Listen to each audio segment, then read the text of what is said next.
का रे पुष्पा, कसं वाटते बाबू शहरात येऊन? शहरात तर एक नंबर आहे सरजी. पण जे मजा आमच्या अयोध्यात आहे ना, ती अख्ख्या हिंदुस्थानात नाही आहे. असं काऊन बे? अमरावती शहरातलं का मोठे मोठे मस्तपैकी गार्डन आहे, मंदिर आहे, फिराजोगती जागा आहे. शहरात गावात काय आहे बे? सर, ते तुमची गोष्ट सगळे बरोबर आहे. पण गावात काही असो की नसो, पण माया जीव लय आहे त्या गावात. सकाळी उठलं तर मस्तपैकी ते थंडीगार हवा, मस्त ते वावर, मस्त नजारा. हो काय? हाव सर. ह्या शहरात कसं एकदा लोक कामावर गेले तर कोणी बोलत नाही एकामेकासोबत. पण गावात कसं सोबत काम करतात, सोबत जातात, सोबत येतात. मित्र पण गावातले एकदम कट्टर असतात सोबत. पण आमच्या एवढ्यासारखं गाव दुसरं कोणतंच नाही. हाव रे बाबू, तेही आहे. शहरातलं का कोणी कोणासोबत बोलतही नाही रे बा.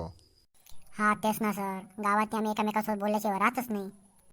काय ते आमच्या गावातलं बस स्टॉप, काय ते आमच्या गावातली काशीबाई शाळा, काय ते आमच्या गावातला बाजार. बाजारात पूरं मित्रमंडळ मस्त बसतो आम्ही.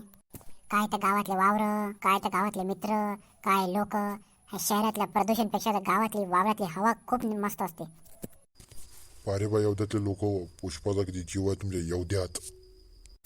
हाव ना सर, पाबर मी याच्यासाठी मस्त व्हिडिओ बनवतो आणि हे मला फॉलो करत नाही.